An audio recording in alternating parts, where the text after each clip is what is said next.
My God, is this great television. We have so much to go over. I have 4 columns of notes. 4! But before we dive in, let's talk about the Pietro in the room. And that's, of course, Evan Peters. And the burning question as to whether or not that is Pietro from the Fox, let's call it the Fox Earth, Fox multiverse, right? Now, it's interesting to me because I checked the comments on my live reaction before I started filming this. And some people were angry about the fact that I feel that it's not Pietro. People were like, it's Pietro. And I can understand, just like Wanda, you really want it bad to be Pietro. And I can see how you would think that it was. But this points out an interesting dilemma that's come about with this show. And that's that we have different people who are at different stages watching it. Right? There are the MCU fans who don't know the comics. They don't know nothing but the movies.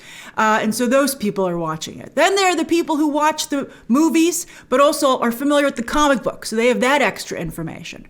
And then there are people who've seen the spoilers and, know the spoilers of the multiverse. We've been talking for a while about how this is going to rip open the multiverse and kick off Spider-Man 3 and then Doctor Strange 2. And you know that other characters are going to be showing up from other versions of Marvel movies in the future. So it makes sense that Evan Peters would show up as Quicksilver. And I'm not going to tell you what the spoiler was, but it's important to tell you a little bit of the context so you can understand where I'm coming from, because some of you are so upset about this. But if you had seen the spoiler that leaked last week that featured Evan Peters, he's acting very differently, that's all I'll say, than Pietro would from the Fox movies. So that to me is so we all have different information. So we're not all putting this puzzle together. We're not all solving this mystery with the same amount of clues. And so and I think the difference between our groups is widening. So, if I hadn't seen that spoiler, I would probably maybe believe that it was, Evan Peters was playing Pietro from, the Fox movies because of what we know about this ripping open the multiverse. But again, based on what I've seen him do, how I've seen him act in the future in this show, and that he seems very much not to be controlled by Wanda and seems to know what's going on here, if it was Pietro from the Fox movies, that would not be the case. Think about when he shows up. He shows up right when things it looks like, Wanda is going to break from this reality, that Vision might be able to talk her out of it. The timing is so good, Vision thinks she does it intentionally, that she does it. And in fact, it's creating mistrust between the two of them. So his appearance not only pulls Wanda back in, but further divides her and Vision. So it's in the best interest of who's ever controlling this, whoever's helping Wanda. And that's a big question that's put forward here. How is Wanda so much more powerful? And even Wanda reveals at the end of this episode that she doesn't even know how this all happened. So I believe that, it's either Mephisto or it's an agent of Mephisto, but that's who Evan Peters is playing. And to cast Evan Peters, who did play Quicksilver in another movie, is I think both brilliant on Marvel's part as a misdirect, but yet at the same time is confusing based on what they're going to be doing soon. So, maybe this character Mephisto is controlling that body. Maybe Pietro from the Fox movies will wake up. And also, I don't know if, it's if you bring in Evan Peters, how do you not bring in everybody else? Although I will say that Wanda was giving me major Magneto vibes during this episode. And we're going to talk about it. But it's really fascinating. And the whole point of the Sparky scene with the dead dog is that she can't reverse death. So I could see how the argument would be, but you could bring someone over from the multiverse. So we'll see who he ends up being. But again, since we're all working from different information, I strongly believe that it is not, or at least that's not who's in control of that body right now. Oh, this is complicated. All right. I also think that it's important to point out, and something that's really made clear during this episode, is who can Wanda not control, right? She can't control Agnes, totally. She can't control the twins. She even says at the beginning, why won't you do what I want when she can't make them go to sleep? And she can't control Vision. And now I believe she can't control this new Pietro. All right, so let's dive into this episode. Again, as I said, we have so much to go over. This was actually, when I watched it, The first time, I felt this was like, again, too short, and I felt like, oh, I didn't get enough. It was more of a transition episode. But this is a show that benefits so much from repeat viewing, which is that's what you want. You want, rack up those numbers, those streaming numbers. But now that I've watched it twice to prepare this breakdown, there's such a wealth of information here. I wouldn't say this is a transition episode. I'd say it's a turning point. And who doesn't love a good turning point? So we open at this really great shot of their new house. As Vision says later on in this episode, every night Wanda changes it, and he's becoming aware of that. So then we see them in their home, and that's the Family Ties set. From the trailer breakdowns, I said this was Family Ties, and there's another extremely strong Family Ties reference in just a moment that we're going to discuss. But this is clearly Family Ties. So I love that, they're in bliss, they're in sitcom bliss. I myself was a little terrified at the beginning of this episode that I have to sit through an entire sitcom episode because, I'm ready for it to be a mix, and thank goodness it ended up being a mix. So I like that they're like, we want to dance together, we're like on a date. And I like that they're holding who their favorite twin is. They both clearly have a favorite. Wanda claims she likes them both equally, but we know that's not true. So, of course, Tommy takes after her brother, so they probably, she probably would be, gravitate towards him because she misses Pietro so much. And Evan Peters whoever he's playing is using that against her, which is pretty freaking cruel. I love it. So yeah, she tries to get them to go to sleep, but she can't get them to do it. So right there, you're establishing that she has no control over the twins in this world, which is really interesting. And I think shows that they are themselves quite popular. I wonder if they'll stick with the dividing up their powers. They don't have them yet in this episode, even though they're aging up. But that's very X-Men-y that you get them when you hit puberty. So as an X-Men fan, I am enjoying the X-Men vibes on this show. It's becoming more and more like that. Speaking of sitcoms, I liked the gag with the binkies in his ears. I thought it was funny. Their primary directive is not noise canceling. It was such a Vision thing to say, and it was just, I thought, such a nice moment. I thought it just worked perfectly. I thought it was great. So Agnes shows up on her way to jazzercise, and I loved, this show said it had a lot of special effects shots, more than most movies. But, little things like this even count. Just him changing the way he looks here. And, this is important, as you'll see over the course of the episode. So Vision is still maintaining the charade that they're just a normal couple. So she comes in, and she wants to help the kids. She's like, let me help with the kids. But Vision is, just being a protective father. And he's like, you know what? Maybe you shouldn't. And then that really throws Agnes off. And she does that break from the sitcom. And she looks to Wanda and she says, you want me to hold the babies? Now, the question is she scared of Wanda and feels that, Agnes feels that Wanda's in control and she needs to do what Wanda wants or she'll get kicked out like Monica did? Or is she threatening Wanda that she will break this whole, fake world that Wanda loves so much, this fantasy, if Wanda doesn't let her touch the kids? So that to me is, I think when we look back at this, so this is a great show to watch multiple times while it's airing, but I think when we have all the answers at the end, a lot of these things we'll be able to see clearly exactly what's happening. But the duality of it is very, very impressive from a creative perspective of the writers of the show, the writing, directing, and acting. So she's like, yeah, I'll leave. I'll just go out of here. Let's take this scene again. And, Vision's like, what's going on here? This is weird. Why would she be acting this way? And, Wanda doesn't want this reality to be broken. So she's like, but Wanda doesn't have her take the scene again. She's like, oh yeah, let her play with the kids. And so Agnes is happy and everyone just is playing along with what's going on here. But Vision pulls Wanda aside and he's like, what was that? And Wanda pretends she doesn't know what he's talking about, which, is very annoying and is just going to make him want to scratch that itch more, right? Now, they cut back to Agnes, who's spraying lavender on the twins. And I believe that almost looks like lavender on the table. So I couldn't find out if lavender has any specifics in witchcraft, but I thought that was very interesting, especially since Ralph sprays it on her every night. So I'm like, what's going on here? Is that maybe a stand-in for how they're all under actually Ralph's control? I'll be curious how Agnes reacts when she sees Evan Peters, right? I mean, she might be like, oh, you're Pietro? I mean, I'm very curious to see what happens. Or maybe, again, that is Pietro from the Fox movies, and he's being controlled by Ralph, whoever Ralph is. Ralph, I think, is very important, as many of us believe. And then she says, oh, I'm going to get some dark liquor. And she says, don't worry, it's not for me, it's for the kids, which is a funny gag. And also, it used to be very popular, until recently, and maybe even still today, to give children a little bit of dark liquor to make them go to sleep. I mean, I don't know how cool that is, but I think most people use that, so I'm sure it's fine. But this is an important reference. Wait for it. You'll see it a little bit in just a moment. So while we have this cutaway, they're like, oh, it's so quiet. Where did the kids go? Oh, did they go to sleep? No, they aged up into not such great actors. I'm sorry, it's hard for child actors, but I'm surprised that this is where the casting directors decided to stop, especially since they're not twins. I guess they're just, not identical twins, but fraternal twins. But with all due respect to these very cute children, they were not very good actors. But here they are, Tommy and Billy, looking adorable, dressed very Tommy and Billy-like, by the way.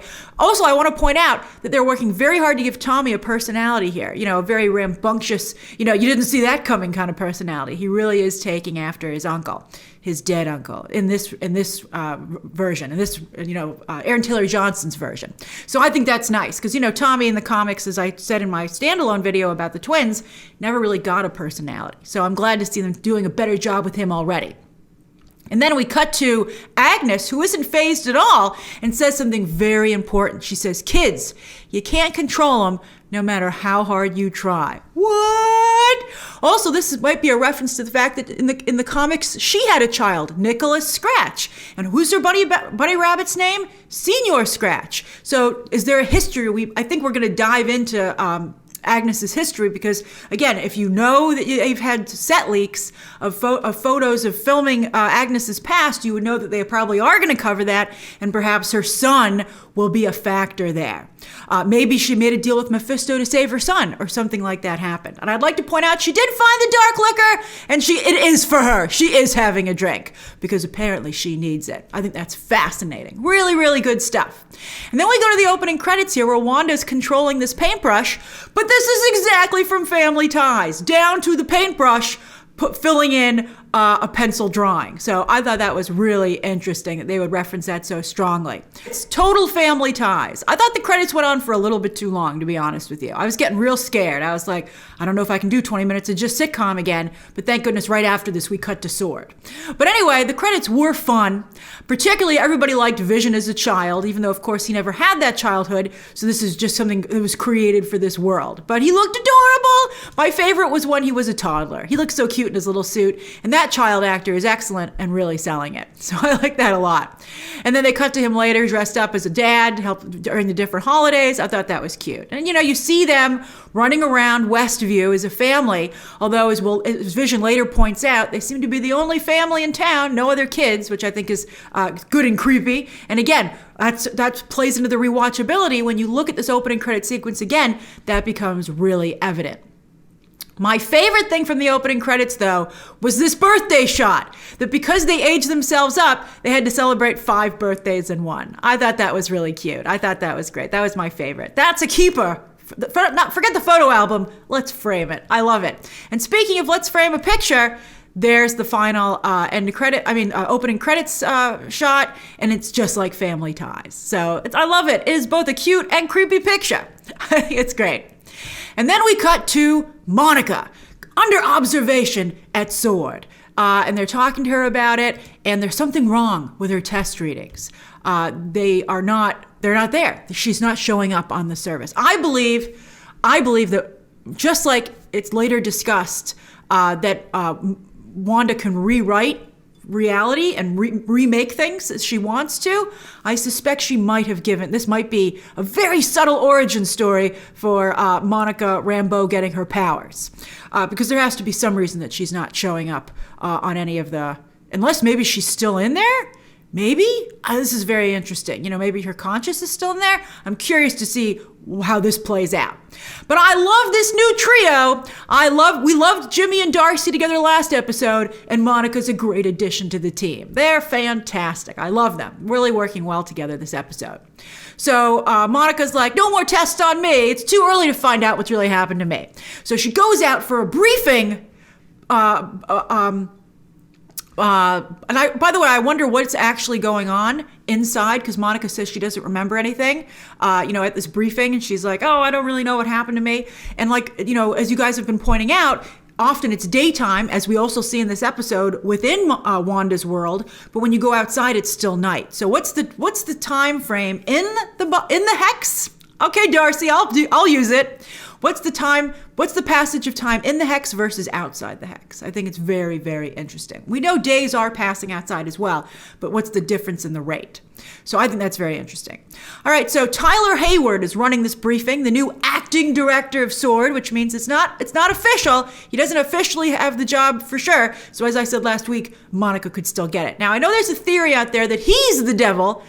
I don't think that's true at all. That's a fan theory. I think it's incorrect. Now, that doesn't mean he's not up to no good. I do feel that he is nefarious because he clearly stole Vision's body, which we'll talk about in a moment. But he's obviously evil in that he's just, government. He's good old-fashioned government evil. So he starts to run this briefing. And you can also see that as we look around the room, there's increased military presence all of a sudden, because I think, he's done it because he feels that Wanda is a threat. He even says she's gone from being one of the victims to principal victimizer. Oh, I love it. Very well written show. Very good, very well written show. So he hands the briefing over to Jimmy Woo to give a little backstory on Wanda. And I do like the graphics they put together for this. The rest of us are like, okay, we remember. But I know not everybody is so religious in terms of their MCU knowledge. So yes, some people, I guess you need this so they can be caught up.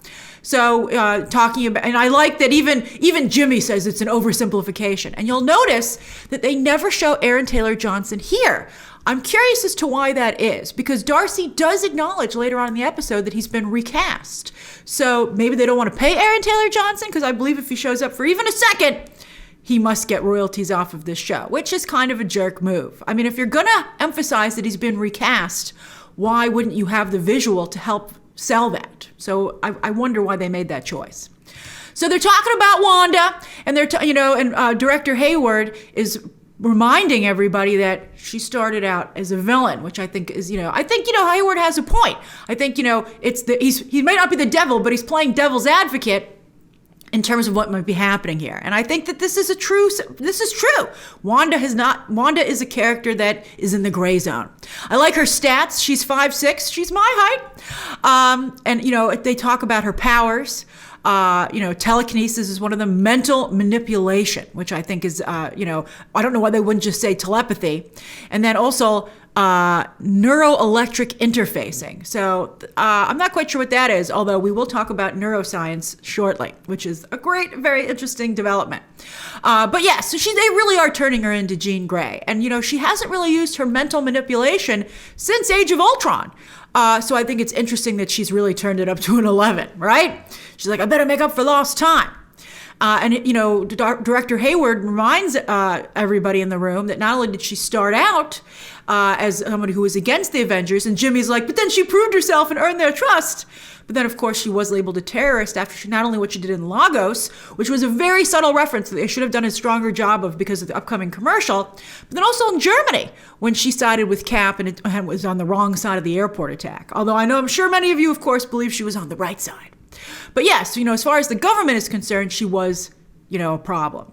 And I like this little Jimmy and Darcy aside about how they don't like Hayward. They really are the new Coulson. They've really been split into the new Coulson. So that's unfortunate for Coulson, but Joss Whedon took him out of the MCU and put him on the small screen under Jeff Loeb, and Kevin Feige don't like Jeff Loeb. All right, so Wanda is Monica is really holding her ground at this briefing. She's like, she might have problems, like personal problems, but Wanda has no political agenda and she has no inclination towards destruction, which I guess is, but I kind of see where Hayward's coming from, that she still is a threat. But, Monica points out that Wanda did put up a quarantine to keep this from spreading. So is she subconsciously protecting others? Again, this is a gray zone that's been very cleverly set up by the writers, and that I think there is no clear answer just yet as to whether or not Wanda is a villain or is doing the best she can to fight off what's happening to her. Even Vision doesn't know, which we'll discuss at the end of the episode when they discuss it. That's a great shot of our new favorite trio. They look great together. And then Director Hayward's like, time for the piece de resistance. I've been authorized to declassify this footage for you of Wanda breaking into S.W.O.R.D. and stealing Vision's body, which means this totally discredits the end credit sequence that they shot for Avengers Endgame that they never used. Paul Bettany has been talking about that, and from a business perspective, speaking of Aaron Taylor Johnson not being shown here, Paul Bettany said his biggest regret about that not being an end credit scene for Avengers Endgame is that means he didn't get profit participation on the highest grossing movie of all time. I think that's hilarious. That would be frustrating. So anyway, this is great footage. I hope we get to see this scene from, in real time, not from these very wide shots of Wanda breaking in and stealing Vision's body, which, as you can see, has been really pulled apart. I wonder if she put him back together again. Maybe he's just in the field lying apart. She may, because when she emerges later on in this episode, she's in her Avengers costume, which must be so uncomfortable for whatever's going on in there. But it does, again, beg the question, are they all just walking around in town? Like, why would Wanda change her clothes when she walks out? And her makeup and her hair? It's because she didn't change Monica when she threw her out. So it's very, very interesting. But anyway, clearly, Jimmy is like, Wanda, it was against Vision's will, his living will, that he didn't want to be used as a weapon. So I think that Director Hayward had taken Vision for nefarious purposes, to use that technology in S.W.O.R.D. Because remember, in the last episode, they were talking about that S.W.O.R.D. has decided to really become proactive in building tech and other things like that in artificial intelligence. And of course, they would want to have Vision's technology. So I think that that's likely why Wanda went to get him, but we don't know. And Wanda right now doesn't remember. And, Monica's like, when did this happen? And Director Hayward says 9 days ago. And Monica was awake at that point. After the blip, she was back. So why wasn't she told? Which is why she's so upset when she hears that news.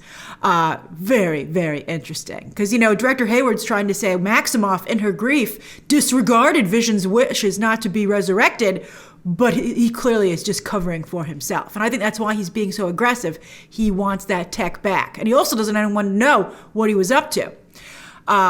Very interesting. And then we go back into the show. We go back into the sitcom. So it's a huge kitchen, but it's very sitcom-y. This seems like a mix of Family Ties. It's very Family Ties. We thought that this was the Roseanne stuff, but I think it's just full Family Ties, to be honest with you. So there they are. There's a tiger, by the way, on the tabletop. That's the second, we had giraffes last week, now a tiger.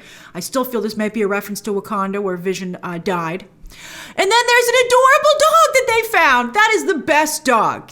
Whoever cast that dog did an amazing job. He's adorable. Now, this dog they decided to call Sparky, and that really does confirm the influence of Tom King's Vision comic, because there was a dog named Sparky, but he was like Vision. He was a robot dog. But who knows where this dog came from? Because, she's saying it's a lot of responsibility to take care of a living thing, and they're like, he was just outside crying. So you have to wonder where he came from. But I think when she says it's a lot of responsibility to take care of a living thing, so many double meaning to her interactions with the twins this episode. And I believe she's also I think that's a reference to her responsibility in taking on these two living beings, who we'll talk about where they came from in just a moment. This show is so interwoven, going back and forth. It's crazy.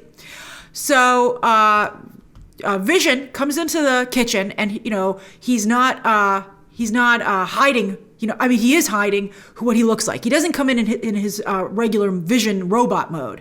And he says because he has the feeling that, someone could just pop in at any moment, so he's just being careful. But then he's shocked because Agnes does show up with a doghouse, wearing her brooch again, by the way.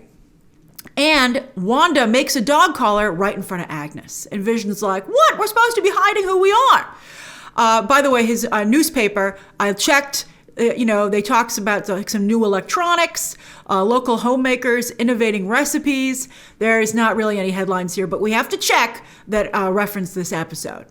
So Wanda says, Viz, I'm tired of hiding. I don't want to hide anymore. And I think that's probably, a little bit of like her bravado, that she's really embracing this new world that she lives in, and she's making it a true fantasy. And in your fantasy, you wouldn't have to hide who you were. So then they're like, can we keep the dog? Can we keep him? Can we keep him? And they decide, in any sitcom, they're like, oh, we think you're too young for responsibility. So they do a cute little parenting thing where Vision coughs 10 to give her the age that they feel. And then I loved this. The twins have a mischievous smile with each other, and then they age themselves up. And as I said when I was reacting, into better actors, hopefully, and they are a little bit better actors. They're still not as good as I'd like them to be. Maybe they're supposed to be a little off because they're weird, magic children, but they do age up. And again, they have very clear, distinct personalities. So I appreciate that. I think, this I have to say, Billy's the more famous character, but I think this child actor playing Tommy is a little bit better. He just really pops I think he really pops on screen.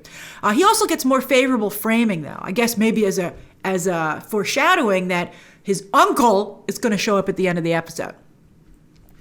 So then we after that amazing reveal, we jump back out into S.W.O.R.D., and our favorite trio is putting their heads together. Now, Monica's trying to find a way that she could go back in to the hex, right? And, Darcy says, I'm calling it a hex because of the hexagon shape of so many places. And I love that because in the comics, of course, Wanda's powers have always been called her hex powers. Oh, by the way, speaking of her in the comics, earlier on, Director Hayward said she doesn't have a code name, and of course we all know that she does, the Scarlet Witch. I hope she gets it by the end of this show, end of the season. So Monica's like, oh, who could help me figure out a way to get in here? My favorite neurospace engineer. And so we were all like, who's she gonna text? Like, we know that there are big reveals coming. So when we were watching, we were like, what's gonna happen? But it was a fake out, or was it? I think she could have been either reaching out, my theories are, to the Pyms, right? To Hank Pym. Also, who else is a neurospace engineer? Well, in the comics, Victor Von Doom is a neurospace engineer, and we know for sure that Fantastic Four is coming because Kevin Feige says they're working on that movie. And then even, I believe you could say Reed Richards was in that space. And I told you I heard that Reed Richards is most likely going to show up in a Disney Plus show before he shows up anywhere else. Has Reed Richards that's crazy. That would be nuts if he's already been cast. But let's see what happens. So they're discussing what they're going to do. And Jimmy Woo is like, have we identified who these miners are? Because they've shown up on the show and everybody else has, they correlate with a real life person that Wanda's manipulating. But then Monica's like, oh no, they're real. But where could they have come from? Now remember, from the comics, as I told you, in the comics, they have a soul, but they're pieces of a soul from Mephisto. They're part of Mephisto's shards of his soul. So maybe, Wanda made a deal with Mephisto, inadvertently made a deal with Mephisto, but that would mean he could take them back. That would mean he has leverage. Mephisto could take those children back. He has something that he could hold over Wanda. That's very important going forward. And that's why I believe they focused on that and asked that question. And but Monica is convinced that Wanda could have made them out of thin air. She said, but Jimmy Woo's like, no, she's never been that powerful before, which begs the question, who's juicing her up? But Monica says she doesn't need to. Remember, she almost took down Thanos. I'm like, wow, you guys had amazing security footage or coverage of what happened when that fight in Avengers Endgame. I wouldn't think you'd have such a strong play-by-play, but apparently she does. But then this is interesting. Jimmy Woo says, I don't know about that. Captain Marvel came close to taking down Thanos too, so she's even more powerful. And I was fascinated, especially on my second watch, by Monica's reaction to the mention of Captain Marvel. Seems like they're not getting along. She seems like she's maybe a little bit upset. There was maybe a betrayal because she changes the conversation very quickly. And she goes here to talk about the drone, and now it's driving me crazy. For all the theorizing they're doing, why has nobody discussed the reason they haven't found an ID for Agnes? They still don't. They have the whole board filled out. They have IDs for everyone, including the mailman who shows up a little bit later in this episode, but they still have not discussed the fact that there's no ID for Agnes. So they're talking, and Darcy gives Monica an idea, and they go and they find her clothes that she was wearing that they still have, And Monica takes Jimmy Woo's gun, which is very bad protocol. He had it snapped in, and she fires directly at her clothing, which have been made bulletproof out of her vest. Now, Monica says that her clothes are 87% bulletproof. I wouldn't think just the pants, because you think you want to protect your core more than your legs, but she only had a bulletproof vest on. So how would it go to 87% of her clothing? I think that's very interesting. Maybe because Wanda was trying to protect her. Fascinating. So they're talking about what's happening, and they're getting some ideas of what could potentially be happening here. Very, very, very interesting. Oh, by the way, in the shot, you'll notice that Monica has thumb holes on her shirt, so she's awesome, and I love her outfit. All right, then we go back into the sitcom, and even his office has been updated to the new decade, and we see Vision, a computer, clicking in a computer, turning on a computer. So at the office, they've updated their technology, and they're going to use the internet. And I love this little joke about, oh, wow, this computer can do everything. Could it even find me a wife? And Vision says, someday soon it will, because, of course, now we have online dating. So I thought that was very clever. But then there's a real shocker, in that when they turn the internet on, they have an email, and it's a directive from SWORD. It's an email from SWORD. So the question is, it's just like a TV signal is being sent out of the hex, right? That SWORD is able to pick up on. Can the internet, now that there's internet in the town, is it picking up the electronic signal that's being sent out from SWORD? Now, this opens up lines of communication, and I bet you that Vision at some point will perhaps send an email back. And maybe he doesn't even need a computer to do that, because he's a living computer. He might be able to just internally create an email to talk to Monica, which would be really, really interesting. Now, everybody reads the email at once, which is super creepy. I loved that. I thought that was great. Paul Bettany's acting here is phenomenal. It's also very 80s. I loved it. It reminded me a lot of Spielberg movies of the time, like Close Encounters and E.T. and stuff like that. So he turns off the computer, and he starts to be able to manipulate this world more. So Vision can control the world that he's in, which is interesting. And Norm is like, oh, come on, it's just a joke. And he has a great line here. It's, again, so well written. He says, it's a joke. Can't you tell? None of this is real, which really makes, so Vision decides to turn him off, basically, and free him from Wanda's control, but I don't think Wanda is totally in control. I agree with you guys.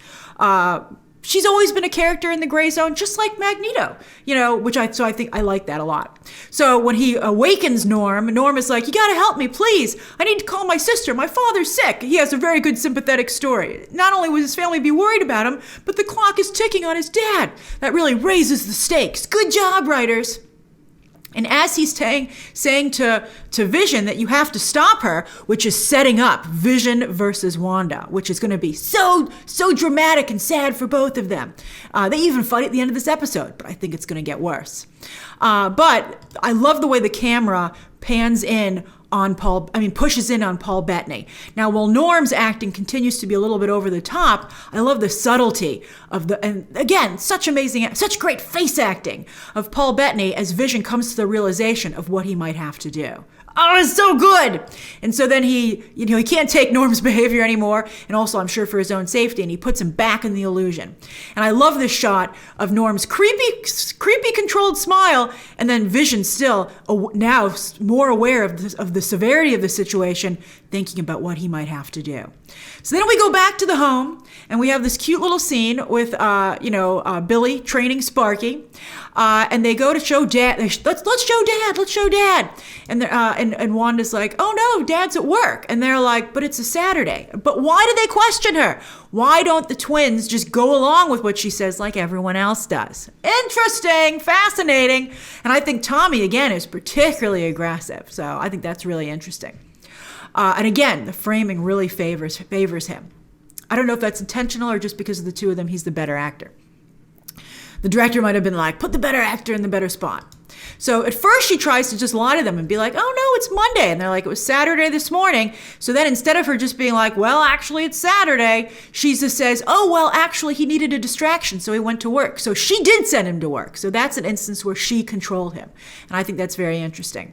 And so they're nervous. And so she talks to them about how, don't worry about stuff. Everything's always going to be okay. Family is forever, which is, again, very important. And Sparky has no idea that his time is almost over.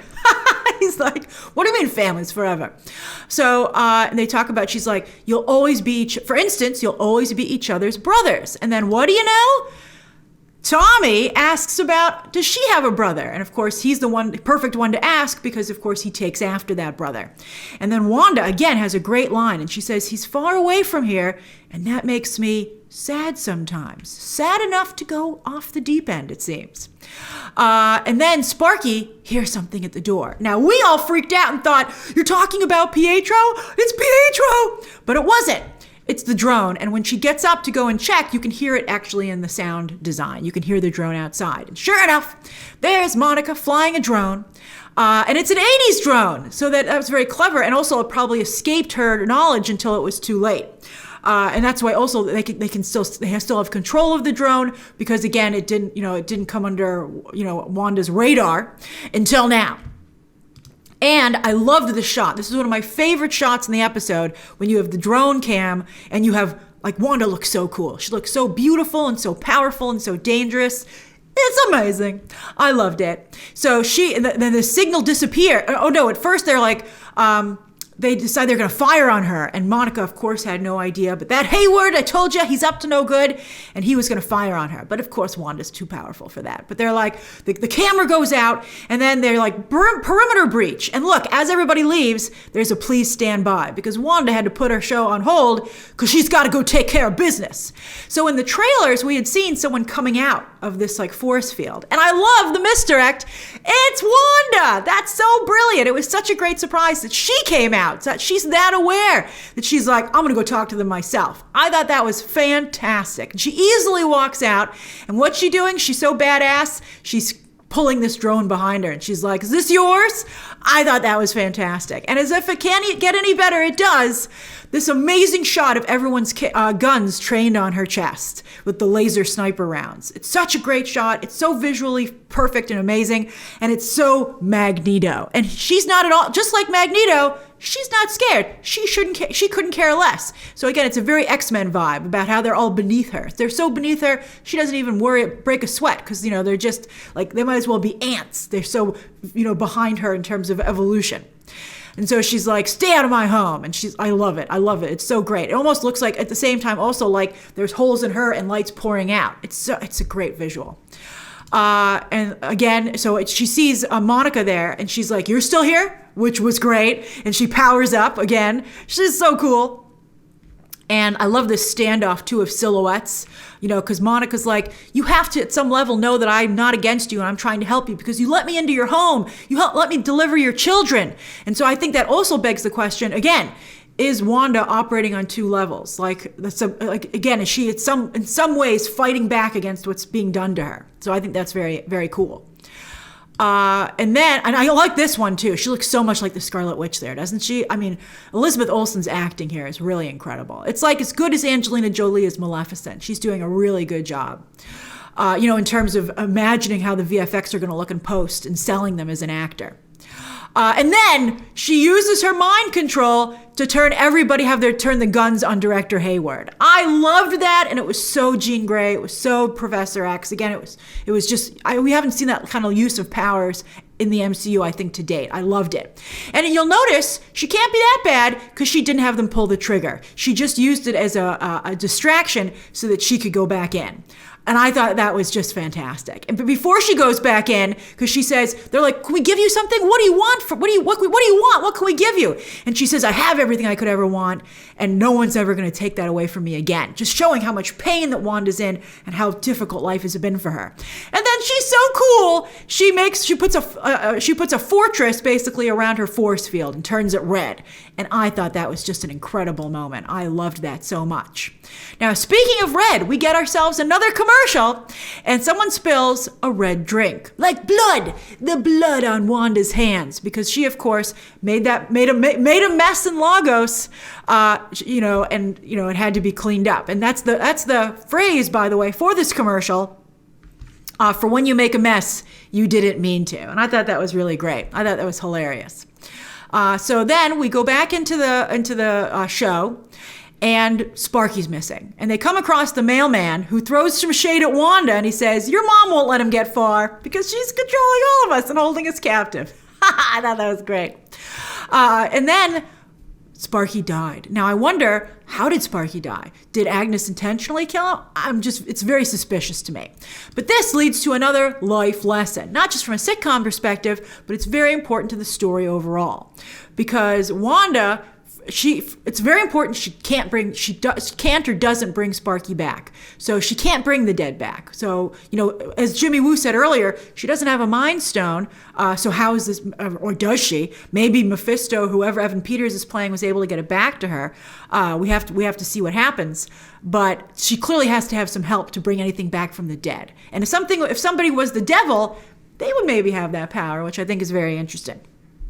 But she's worried they're going to age themselves up to escape the feelings of pain of the loss of Sparky. And again, that Tommy actor is really selling that shot.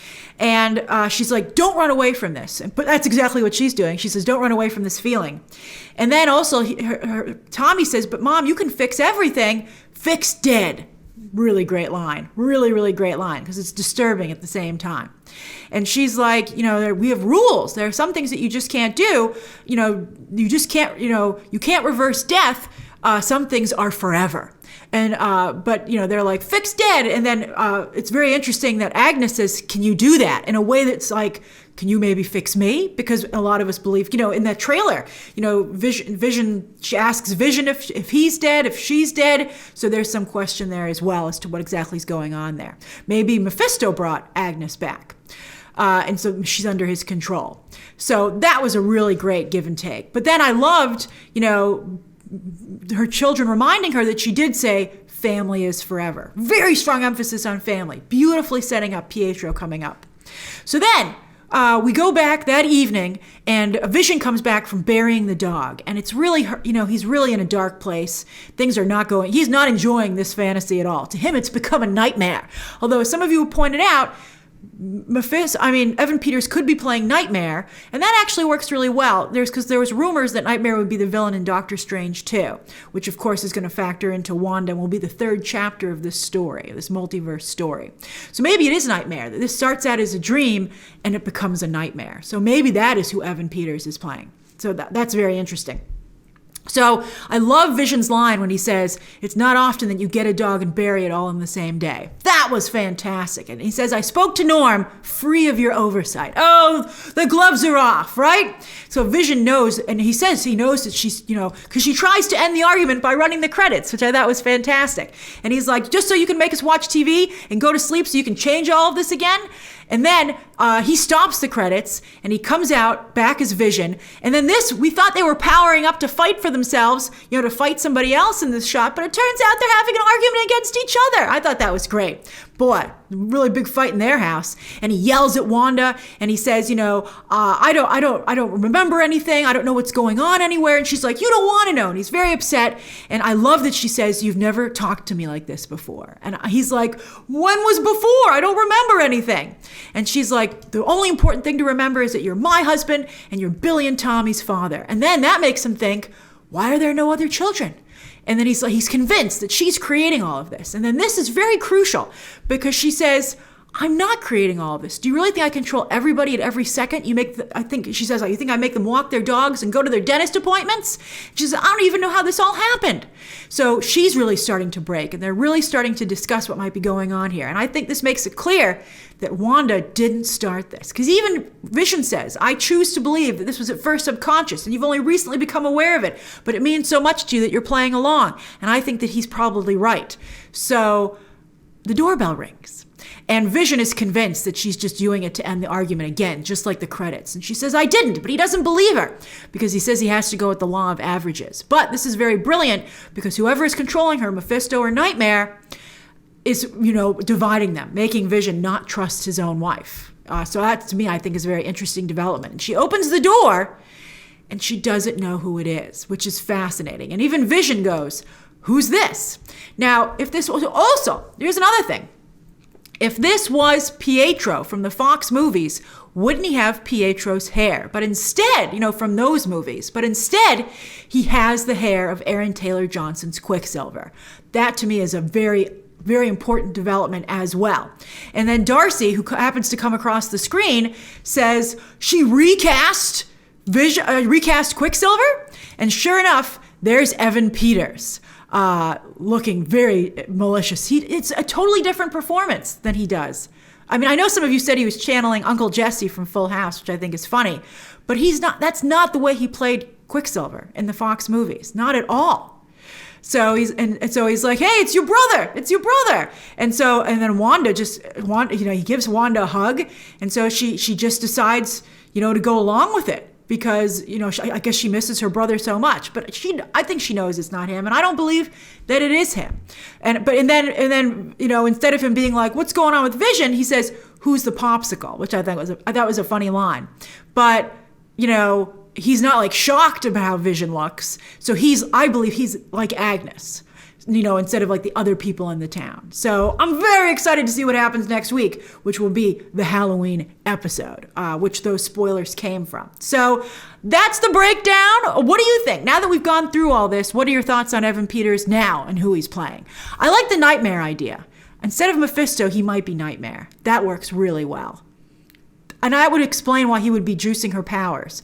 I would say maybe they might be reluctant to bring the devil into the MCU, but they do have a shot of the devil in the Loki trailer. So we'll see. The mystery and the plot. The mystery deepens and the plot thickens. But I loved it. What an amazing episode. All right, thanks for going over it with me. Share your thoughts down below. Subscribe today. And of course, as always, you can check out some more videos right now.